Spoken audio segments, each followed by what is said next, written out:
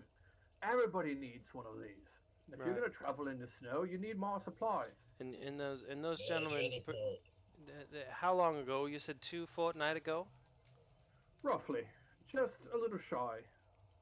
Did they Slightly more than a quarter, I would suppose. did they happen to mention their destination? Why, the only ones traveling north of here are going to Barrow. Yes, Baro. Okay. Well, yes, I believe that we should gather our gather our supplies and move post haste. Does everyone feel like starting the journey this evening? Uh, Friend, don't go tonight. Stay at an inn. Go in the morning. And let me show you how everything in this kit works. Trust me, you're going to need every bit of it. So, is there any transportation other than Mammoth make it that far? My cow friend, I'm afraid you're going to have to hoof it. Oh, I love it. Look at this guy. Ing- Now, it is Ingvar, said is it is it? said that some do make the journey without needing a guide, and I don't know of any guide particularly, but there are some. I don't know. If you if you can happen to go on a clear night and get a good glimpse of the stars, you can use them to navigate. But otherwise, once you're out there, there are no landmarks. It is flat snow as far as the eye can see. Clear There is night, no problem. nothing else to navigate by. And tonight, it's cloudy. Can I purchase a ladder, a 10-foot one? I can part with a ladder. I've got one for you for 3 gold. 3 gold. Jeez. Last ladder I bought was only 2 silver. Well, I'm afraid that you're not there. This guy's funny. My bad, my bad. I'm mistaken. Yes, 2 silver, 10-foot ladder. A simple jest. Place the 2 silver out of the 7 I have left. Okay.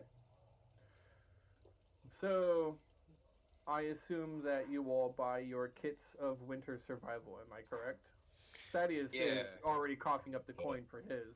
He counts it out very generously and even throws in an extra coin. He's like, "Oh, certainly for your troubles, my good friend. This this is going to go towards saving the fabric of the universe." Okay. Right. So doing some quick math, it comes out to 92 gold. I've got I've got 45. I'm donating my 40. In fact, I'll donate 50 Okay. out of my stash of 100. So you guys can just chip in the rest, yeah? Okay, so that goes down to 42. I only had 7 silver, guys. Do you care if I spend it? No, spend it, buddy. But one can I one thing at buy a time, though. Let's not interrupt. So we have 42 left. Go ahead. And Nakma, how much do you wish to contribute? I can give up 32 gold. Okay, that's That was my total weight in silver, right? okay. So you want to do? Why don't you just do 30? and then I'll cover the rest. So that's 80. So that's 12 from me. I mean, you could do less if you wanted, Nakma, but No, that's fine. okay. Everyone, knock it off then. So 50 from Felix. I'm sorry, Phoenix. Felix. Sorry, Felix. Felix. Yeah. 30 Nakma, 12 from Ember. We're good to go. Okay, go ahead. Go ahead, Mooney. Please give me 4 of your oil flask, and I'll take 2. I'll take the ladder for 2. 4 silver for the oil, 2 silver for the ladder. Just Wheel of Fortune. And I'll spend the rest on torches, please. I'm pretty sure Nakmo's getting low on torches also. Yeah, I burnt up 3 total since you started. It's a single copper for a torch. How much wood do you think I could carry? Of dry, Well, I perhaps suppose it depends on what your carrying capacity is if you want to add up the weight of all your stuff, but we could do that. we could another time. fashion a sled and pull it. You certainly could. take me time to make it. They're pretty rudimentary. Especially someone of your crafting skill. Be difficult at all for you, Mooney. And I clap you on the back. We need the supplies. We need the wood. Yes. We could use some extra firewood, I think. So, I'm sure this fine gentleman sells plank. Some blankets. I've got a sled for sale A tent. for 20 gold. There you go. We can put a harness on Felix. Just kidding. Good one. I really thought you were gonna go somewhere else with that. You know what? I'll tell you what. I'll pitch in 20 gold for this endeavor. I love it. 20 gold on me. 1 sled. Don't say I never gave you anything. Well, I thought you spend all your money on knowledge. I said that Primus doesn't pay in gold. I never said that I didn't have a little something sequestered away. Don't look a gift Thank you. halfling in the mouth, Mooney. Hey, remember, I work Listen. for the god of time, and don't I let was- anyone ever tell you that time isn't money. Yeah, well, time doesn't pay. So, No? after everyone has a chance to, buy what they want to buy here, I want to address the shopkeeper, if I can, as everyone is leaving. Yes, Birdman. And what is it? I was wondering, you say that anyone traveling north would have to acquire your supplies before being able to do so. Have you ever seen any such as myself come through here? Ah, bird people then.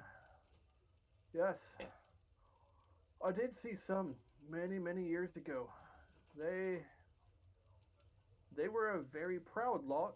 I tried to sell them my supplies and told them about the dangers of the ice and the endless snows out there, but they didn't listen. They did not want to heed my warning. Insisted that they could fly it off, rise above the snow. It's cold out there though, and those winds cut to the bone. Never knew, never heard of what happened to them after they left my shop. Did they say where they were headed? A dozen of them, headed north to borrow. As I said, 'tis the only place anybody ever goes if they're going north of here. I thank you, my friend, for the supplies and for the information, grim though it seems to be. And I take off. All right. And so you rest for the night, I assume, and you pack up and you are ready to leave on the morning? You guys don't want to check out the kobolds and find out what's going on? No, I feel as though we are hot on their trail now. Now that we're sure they went through here, we must get on their trail right away. Agree. As much as I would like to find out what the issue is with these kobolds and why they're behaving so strangely, with this new information that I have and knowing that we are so close to your quarry, I think we should press on, Mooney. I have no quarry. I do not care whether the orc lives or dies. What we finished in Dragonsport is what finished. But I do want to see some sort of happiness reach these gnolls. It seems messed up to just let them die after we've done so much good already. Sounds to me only one's gonna die. Kobolds, not gnolls. Exactly that too. So your proposition is that we go and speak with their leader, see if a quick resolution is available. He said it'd tweak at night, so we can do this over the night and then leave in the morning. Maybe this will only take a couple hours. Yes, well, maybe. So that's fine. I mean, I'm up for a journey, and anything to save lives is a worthy cause. Let's go speak with this kobold leader and see if a resolution's available. All right. Did we want to talk to the landowner first? I feel as though we'll get more information from the kobold. Yes, they are generally easy creatures to deal with as long as you approach them openly and without aggression. So maybe we should bring something as a peace offering. A cat or something. I have a gallon of ale I can pitch in right now. Okay, that could be a good offering, Kobold leader. Let's make haste. Okay, to the mine. Let's go. All right, to the mine. To the mine. That was the wrong button. Whoop, here we go. You travel to the mine, leaving behind the shop. On your way, traveling past the north ward, down the streets, taking a turn through the alleys, around the outside of the town, passing by the house of the mine owner. Oh, wait, that's not it. It's this one. And to the dark mines. As you approach the dark mines, you see that. Dang it, did it again. You see that the main gates to the mines are broken away. And as you are staring at these broken gates, out towards the front area, there is a large arch of two dwarves holding aloft a slab of stone, marking the entrance to the mine. And from here to the outside of this mine, you see two kobolds that are rummaging through some detritus and snow, gathering up what looks to be pieces of wood. And Draconic Mooney. Does anybody else want to speak before I do? Well, I'm sure these folk speak common. Perhaps we can save that ace in the hole, so to speak, for when they wish to communicate to themselves. Alright then, I will address these friendly creatures. Well, let us hope they're friendly. Hail it! Well met, noble kobolds, as I begin to approach them. Approaching the kobolds, they see you. Upon hearing you, they look up and see you, and as you are moving forward, they let out a bit of an alarmed, startling cry. Put my hands up. Easy now, friends. Easy. We mean you no harm. We've come only to speak. They look at each other, the wood in their hand. They are backing away to the entrance of the mine, and they stop right behind the legs of the tall dwarven statues. And they pause just long enough to see what you do. My name is Felix Faustus. This is my friend Ember, my friend Mooney, and of course, back there is Nakma. Last but not least is Thaddeus over here. And like I mentioned, we have come to speak with you because we've heard there's been some trouble down here, and we are quite alarmed by this, as I'm sure you all are as well. Is there anything that we can do to help? Persuasion check. It looks like it's getting through to them, right? Like they understand. Insight check. Yes! And I wish I had that 22, but 12's not bad, I guess. Man, that stinks. Who's the other guy? Yeah, they understand what he's saying. With your persuasion, I have advantage. did you? I don't think so. I just want it. Being very nice. They back up, and one of them barks back at you in his unusual kobold tongue. It's like, no, no, no, work for you. And they rush off into the mine, disappearing into the darkness. Well, I tried to open a dialogue. Unfortunately, they are terrified. They must be very alarmed at whatever it is that's happening here. I told you. Now I'm starting to get a little bit concerned. Sorry, Is there that was a gust Nakma? of I couldn't wind, hear you back there. Nakma. We couldn't hear you. Okay. Well, let's go in. If I may, though, one thing.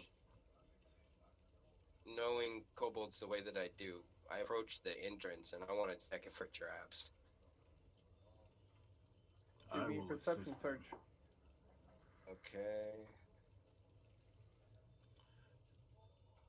Can I assist him? Yeah, giving you advantage on your perception search. Your eyes are broken. I don't know what I rolled because for some reason I actually just closed out roll 20. Doesn't sound good though. Your total is a 9. Yeah. You make it to the entrance of the mine, and you're looking around, and looking behind the dwarven statues, by the door, into the area a little bit. You try to discern if there are any traps in here, and you don't see anything. Well, Obviously, after there's no taking a traps. close look, yeah, I don't see anything, but I can tell you the kobolds are very clever and tricky. So just because I didn't find anything doesn't mean there isn't something. And as I'm saying that, I start walking through the doorway. Hold on. That's very meta of you. Let me try this real quick. And I pull out the 10-foot ladder, and I slide it in front of us, and I start sliding it across the ground 10 feet in front of us.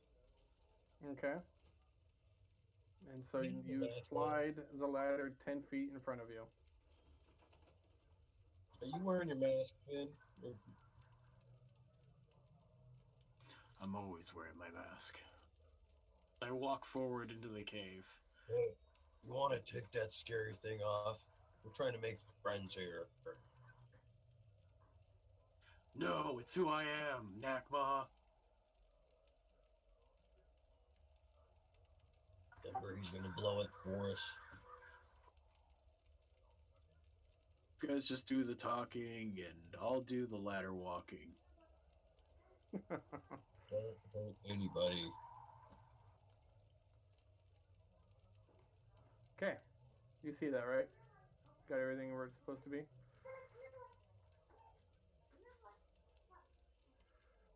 Yeah, I can see it. I need to figure out how to make this thing work the way it is supposed to work. Until then,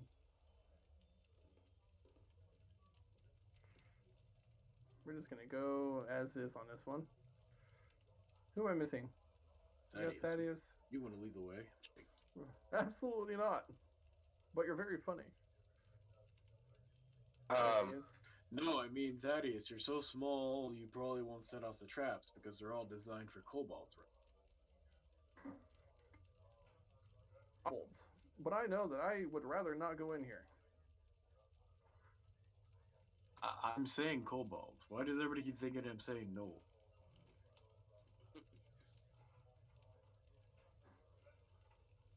So Okay. I definitely want to keep looking for traps. I don't know if you want me to like make new rolls at some point, but just let me know because I'm gonna keep looking for traps. Go ahead. Give me one roll to be your, well, uh, you're just going to have to keep rolling whenever you think that there might be a trap. And Okay, that's just so going to be your roll for an area. Can I okay. tap the ladder like a fucking 10-foot pole as we walk down the hallway? You want to hold on to the ladder as if it were a 10-foot pole and just like push it in front of you? Yeah. Sure. It's very heavy, and the ground right here. Yeah, you can do that. I was thinking like one of those aluminum ladders for some reason. This is definitely not an aluminum ladder. Well, it's only 10 feet though, right?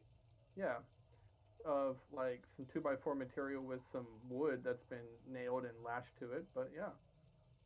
Tell me about how that was almost 3 gold.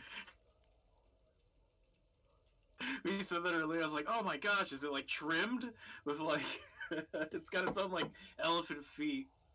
No, I just couldn't find the cost of a ladder. It's Your completely made of perception, ivory. your perception search of 15. You proceed forward. You let me know where you're going and what you're doing. You can see in front of you that this particular chamber has an old anvil that is situated upon a stump, and that the path in front of you turns to the left and the right. This chamber itself appears to be made out of cut and hewn stone. It is dwarven in nature. Okay. So basically, that check was just for like what the two squares in front of me. That check is your check for now. So I'm gonna approach the anvil on the stump, carefully, and like I said, checking out for traps and everything. Once I get to that, I'm gonna take a look around, left, right, and through the entrance. And if you need me to make another check again, I will. Do what you gotta do. All right.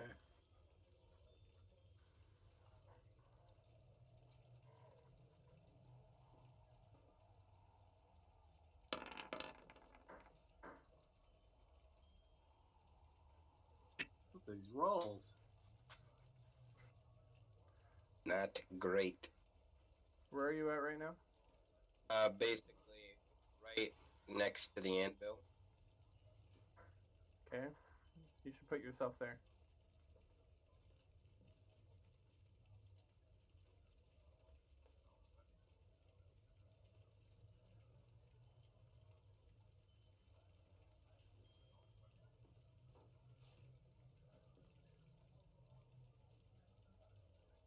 Hmm. It's hard to see the tokens on the map. Hey, you guys wanted to use the ones from Hero Forge. I don't know. I'm just saying, like, because they're gray. Yeah. Like I said, you wanted to use the ones from Hero Forge. Suffer. Hey, it's the consequences of my actions.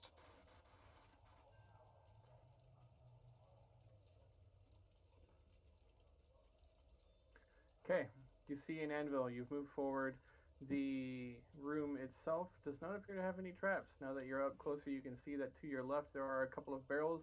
To the right, there are cobwebs, as well as some unusual looking crystals that appear to have been mined and then maybe accidentally or haphazardly discarded against the wall. Okay. And to the best of my knowledge, no traps. What?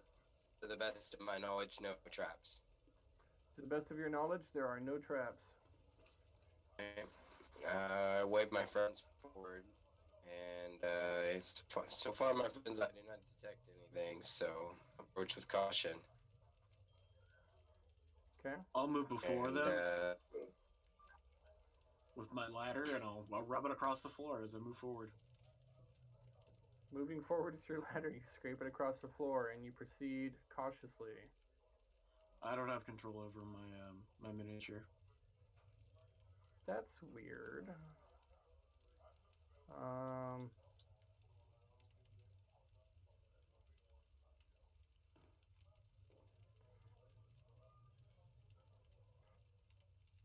Dang it, roll 20. It's okay. Just move me forward, please. Yeah, just a second.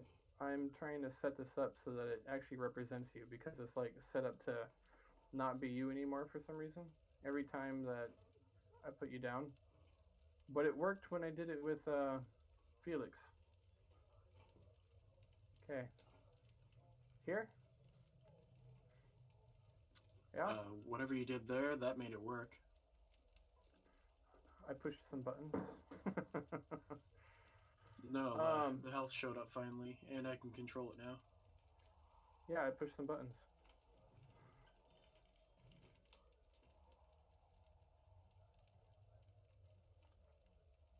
Also like to move forward. So as I move forward, you just hear this like scraping noise as the ladder rubs against the floor uncomfortably, like the Men in Black scene, kind of. Basically. Um, Nakma. Nakma, Nakma, Nakma. There it is.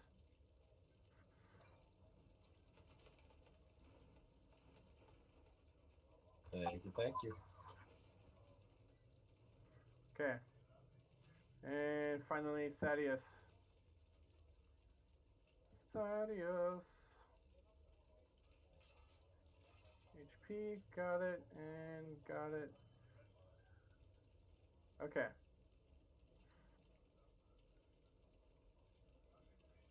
Need to find a way to make that so it's permanent so I don't have to do this every time you switch maps. But here we are. Okay. And here we are. What do you want to do? Right. Well, I guess I'm gonna break off to the right and come over to this corner, take a All look right. around. Looking around, you come around the corner, carefully surveilling the area. There you are. I'm gonna attempt to try to stealth with my ladder.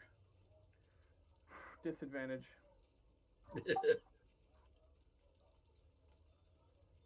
Oh, Mooney.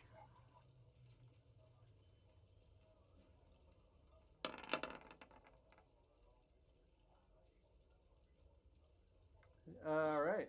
You are stealthing with your ladder. Yeah, I'm like walking, and you just hear pong, pong, dun, dun, dun, dun, dun, dun, dun, dun. Scraping loudly against stone, making an audible click noise against every seam of stone that you come across, every little pebble, imperfect surface. Totally quiet. Don't do nothing. I wang that anvil so hard. I'm gonna go ahead and put my back up against this wall right here, Jesse, Yeah. and we'll take a look around the corner. As you're back against the wall, you take a look around the corner and reveal. There you are. Seems innocent enough so far, so I'm gonna jump over here and do the same thing again. Take a look around the corner. Peering around the corner, you reveal that. You see once again that there are some crystals that have been sort of haphazardly discarded. There is now a skeleton leaning against a large stone. It does not appear to be an old skeleton, but more along the lines of a humanoid that has been picked clean of meat. Yikers. Guys, it looks like there's a dead body up ahead. I'm not sure what that's all about, but I'm starting to get really concerned about what's going on down here. Before I come around this corner, I mean, I'd like to make another perception check. I'm starting to get a little concerned. Give me a roll. Here she comes.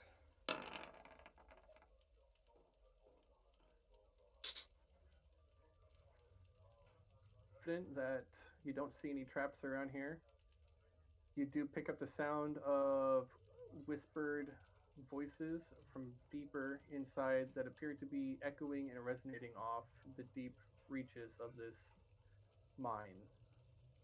Oh, hey, you know what? I forgot. You're in a mine, so let me. A mine, he calls it. Just a mine. Kobolds call it home. There you are, in a mine. I This move isn't over a mine. here, drop that perception check, and then I'm gonna wait for the rest of my friends to catch up to me, whatever it is they want to do in the meantime. All right, I'll move up my Oh, what did ladder. the hell did I just do?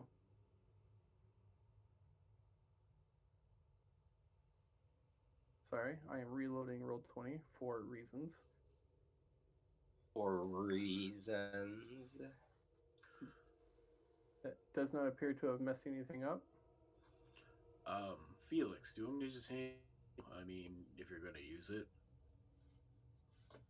Yeah. Let me see that. I still am hoping for a diplomatic outcome to this situation, but I have to tell you, I'm growing rather alarmed. So, on that note, I got an idea because I'm getting the same fuzzy feeling on the back of my neck. Why don't we just holler that their boss is out to kill their leader and we're here to help them, not him? Yes, Oh. good thing you specified. Otherwise, I was gonna be a little confused there, Nagma. Yeah, who are we here to help? I was hanging on a lot. I am not completely against that, but they don't really have a reason to trust us yet. They've already ran off once. Exactly. Looking forward, you reveal a longer passage that stretches down to the end. You see that at the end of this passage, there is a cliff face that doesn't arch, it rises up into the air about 10 feet into an area that you can't see very well, as well as turning to the left off into some unknown dark depths. All right. Well, hear you, Nakma. I think I want to move forward a little bit more though before we reach out. It seems like there's a few different ways to go still. I I want to don't make a like strength. this at all. I want to make a strength check and try to chuck the ladder down the way. Okay. You don't have to make a strength check, but you're able to throw the ladder 10 feet. Am I? Am I able to throw it 10 feet? Yes, you are able to throw the ladder 10 feet. Free for everybody at All home. right. Pretty nice roll, though. 3. Yeah, looks great. Ha! Happen. What are we even doing here? I was well, hoping. we go ahead. I was hoping we could help these people, but it doesn't seem like they really want it. I can assure you that if we do not find out what is happening here, the Jarl will send his men, and they will not be as judicious as us. Try saying that to them. That's what I'm saying. Just yell that out to them right now. Tell them straight up what's up. Maybe they'll. All right. To any of you who can hear me, and I raise my voice, it is imperative and within your best interest that you come and speak with us. The Jarl is out for your blood. We have come here as peacekeepers to try and keep that from happening. But I can't do that if you don't talk to us. Persuasion check.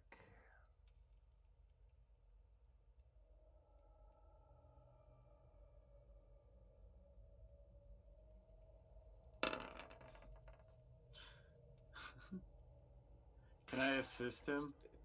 No. You cannot assist somebody in a persuasion check. It's not a physical task that you can actually help with. Yeah, I gave him booze. He can roll it out. I was gonna say, what if they like gas me up? They're like, Felix, you got this, bro. Come on, man. Just tell them what's up. You know, like they just gave me a little pep talk. Yeah, if only there was an ability for that. Oh yeah, it's called guidance. Or bardic inspiration. Yeah. Be a bard, basically. Is that what you're saying? Okay.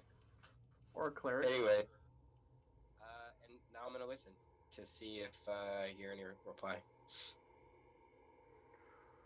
Oh man. No. Well, seems as if my entreaties are falling on deaf ears. Perhaps we should leave them to their fate, but I must admit I would feel a little bad knowing that they were most likely set to be slaughtered. If if no one says otherwise, I will move forward and investigate why these kobolds are so terrified. But if you all say to, I will reluctantly walk away. Let me do it. If they I shoot say at me, I let's could go. probably try to catch the arrow. Let me try. One last thing.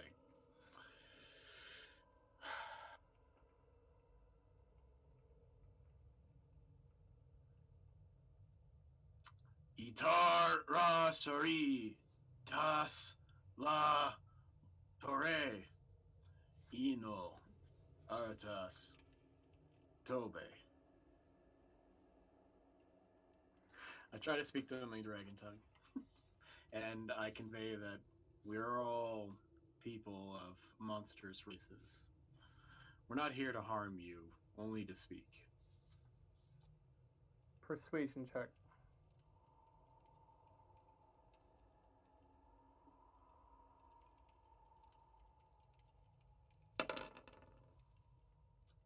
-1. 10. Oh man.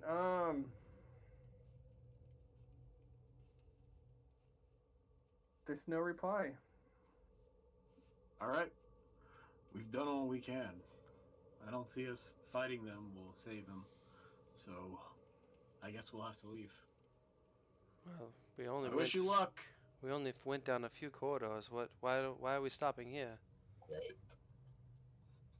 We're making sure we don't get attacked. We believe they're up around that corner. Am I correct?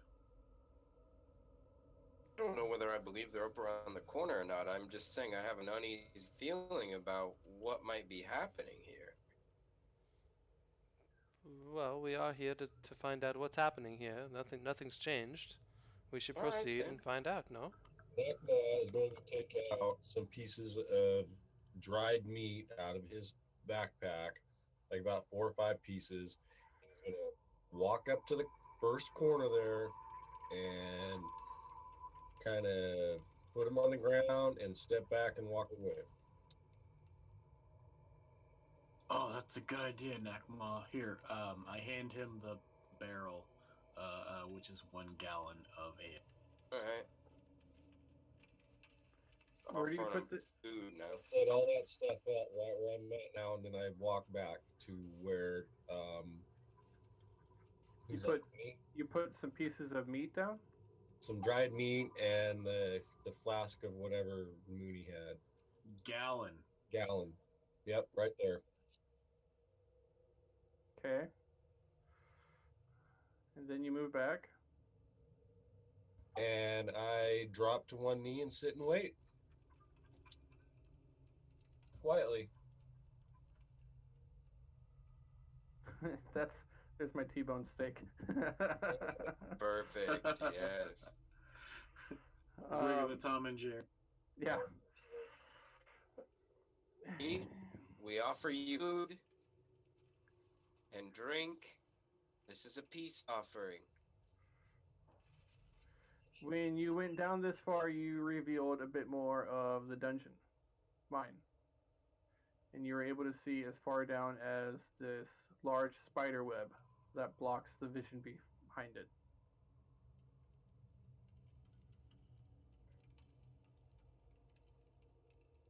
But otherwise, there's no other answer.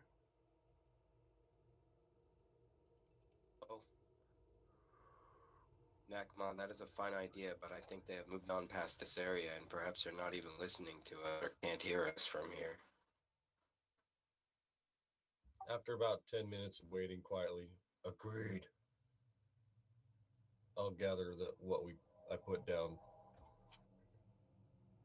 Um, I'm gonna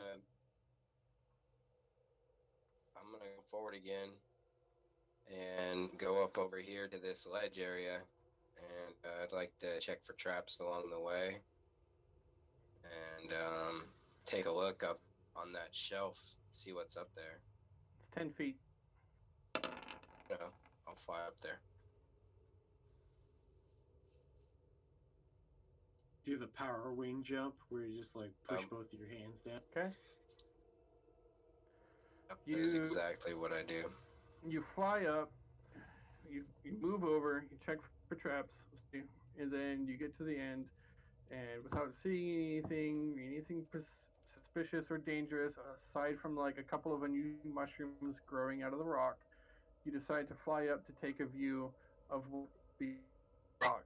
And it's. Do you have a dark vision? Torch. You have a torch out? Okay. From here, you uncover, dang it, a large cavern in the next room, which I'm trying to unveil. But you don't see anything over there. And the path splits off in different directions.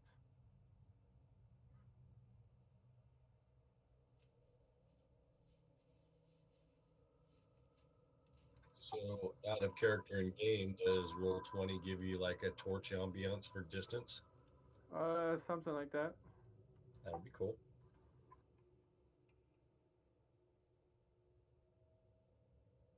I call down from up there. The cavern seems to be. I call down from up here. The cavern seems to be clear. Sorry. Although it does branch off to the right. I'm quite blind in the dark, like Nakma was talking about. It might be a good idea to light up torches. Yeah, I think we should light one. Bust out a torch. Okay, torches in hand. So who we got? Let's see. You have a torch. Is there a symbol for a torch?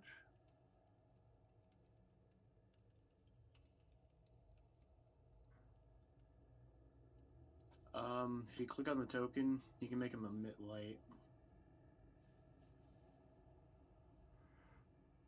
Yeah, I'm not ready for that yet. I'm still trying to figure out the other things. There, I'm just gonna do that. That little symbol now means torch.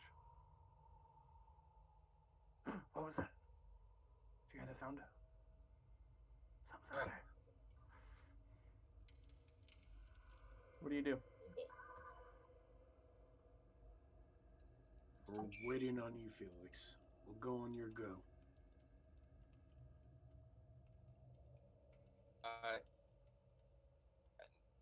Just hear me from down there, okay? It's a little choppy from the echo in the cave. Alright, I'll try to make this quick. Like I said, it looks like a small tunnel branches off to the left and a much larger area branches off to the right. It seems to be clear from what I can tell up here. I can't tell if anyone has come this way recently or not. Would join me up here or go down the passageway?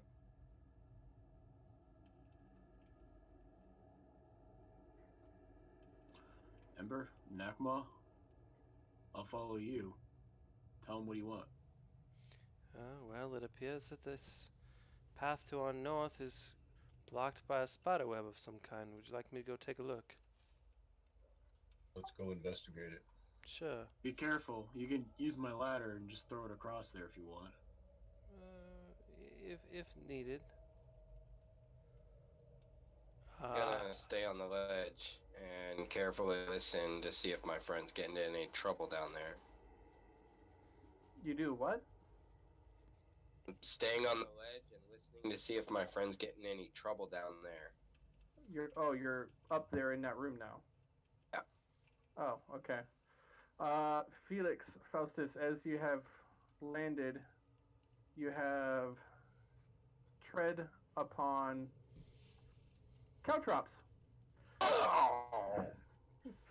Your perception search did not reveal them in the darkness, and I need you to give me a dexterity saving throw.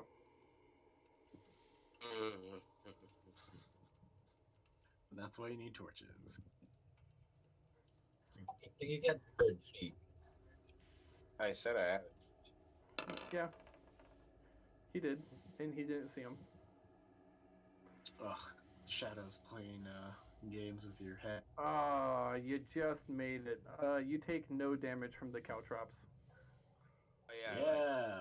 Nice. I should touch down on the landing, and one like stabs into my foot, kind of, and I'm like, "Ah, what the caltrops? Ah, guys, there's caltrops up here. Hang on, let me clean these up." And I start gathering them up while they're investigating the web, and I put them in my own pouch of caltrops. Certainly. I'd like to do an active perception check for traps and anything else on our way up to the spider web. Yeah. Give me a search. Nice rolls. 19. Moving north through the tunnel to try to investigate, you do not find anything on your way up to the web. The web itself glistens with bright rainbow colors. It appears to be a newer web, and it is in excellent condition. Well, we shall fix that Well, with torch fire. well, hold on. Okay. Oftentimes, these outside webbing is only to alert the spider beneath. I think maybe we have. Yes? Nakma,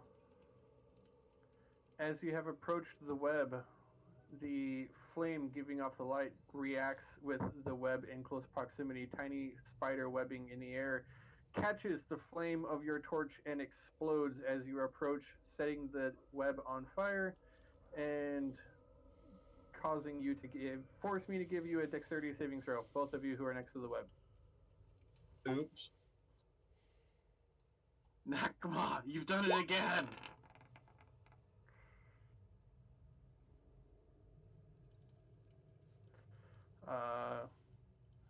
Pretty good roll from Ember. Nakma, I need one from you.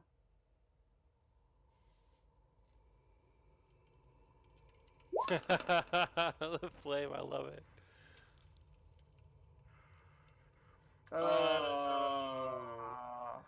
Nakma, you did not do well on that one. As the webbing itself, tiny strands in the air coated with oil, catch the flame and it carries quick before you can react. Ember, you have just enough time to duck behind your shield in order to avoid most of the blast. However, Nakama, you are much slower than he is, and you are going to take damage from the fiery explosion. Well, kind of an explosion. The fiery trap that is set off. Okay. That is.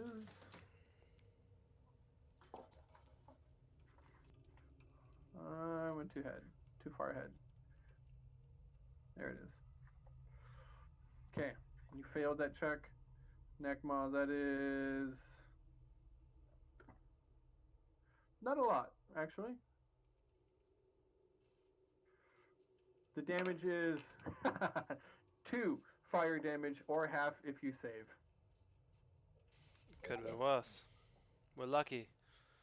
What do we see past this flaming web now?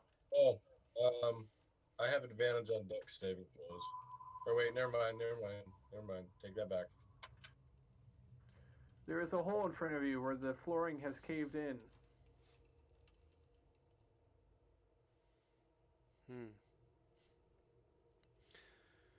Well, I call back because I'm sure Felix heard. Felix, there was an explosion, but we're fine. We're gonna keep searching. Okay, shall I join you? Yes, we shouldn't split up. Come on down here. I'm gonna do a fly, and I buzz over there. I'll pick up my ladder. I fear And, we have. I fear, gentlemen, we have uncovered the true deterrent for these kobolds to do their work. Whatever left these giant webs behind. I'm gonna land like right here. Felix, as you move in, you get a glance of what is down inside the hole. Seeing down, you see that the spikes themselves contain the bones of two old kobold skeletons impaled upon spikes. Kobolds down there. Watch your step, gents. Someone believes that pit traps are due around here, so watch out for the flooring. You know, what worries me is that kobolds are down there, though. They're usually the makers of these traps, so that just keep that in mind. That's a bit alarming. Yeah, can I make a survival check on these traps to see if they're made by dwarves or by kobold? Give me an investigation on it.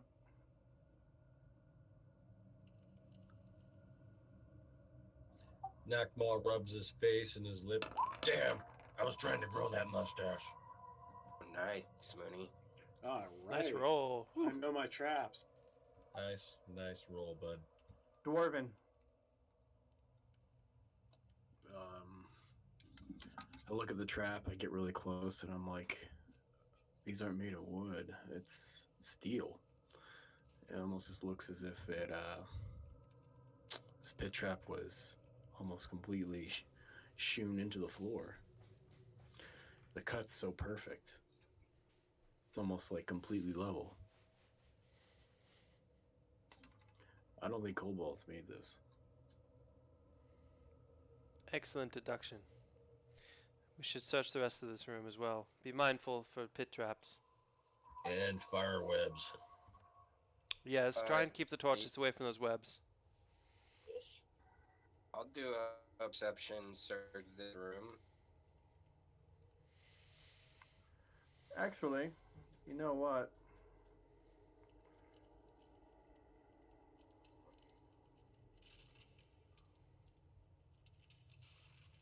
Hold on a second. Rocks fall, you all die. Haha. There's a roper in here. You're all dead. You've awakened the Vampire King. I'm getting some serious Tomb of Horror memories, though. Time to... Yeah? Do Is you it remember the divot? is it time to call it a night? You uncover a strange message for on the ground. I planned on calling it actually like 30 minutes ago, but you're like so close to a couple of traps. I'm like, Maybe they'll die. Maybe they'll die. Starting to get the use of this Roll20 thing, but I think that's good, and I think thank you everyone who has continued to watch through our struggles with new technology. Thank you players for your patience, and time to get some rest. I think we'll pick this up again on Wednesday. Nice. Right? Yeah, sounds great. Yeah, that was a lot of fun. And you still have Thaddeus with you. And I am not happy about that. We need to get out of here. We are wasting our time and risking our lives for what? We were gonna sleep the rest of this night. I mean, what time are we wasting? Hasn't even been an hour, Thad. Yes. It's true, Thaddeus. We did not plan on leaving until tomorrow, my friend. I know time is a little wibbly wobbly to you, but the sun still has yet to rise. Stop seeing things with your weird wizard eyes and look with your human eyes. You're just saying that because you're jealous. Okay. Thanks. I'm going to bed. All right, man. Have a good night, everybody. Good game, Jesse. Yeah. Yep, GG. And I will continue to work on this new medium. All right. Well, I really thought that for a second I thought you guys were going to skip this, and I'm like, man, they're going to come to this town. They're going to be expecting something. I'm like, well, it can't be a life-saving crisis in every single town. So I almost didn't write anything, but I knew it. I knew somebody would be like, no, there's something. We're heroes wherever we go. So That's it's right. quiet here. A little too quiet. we gotta investigate. What do you mean there's nothing wrong in Hammer's Rest? Clearly this is where the cult is operating. Yes. It's the safest town in all of London. Yeah. Okay. All right, buddy. Hey, thanks for running it on Roll20 and stuff. I know it's a learning curve. I am enjoying this fog of war. Pretty cool. I get the hang of all the little quirks of it and stuff. Will be better. It'll be fun. In some ways, it's like playing a turn-by-turn video game. It's kind of cool, and with the little animations and like the new Baldur's Gate.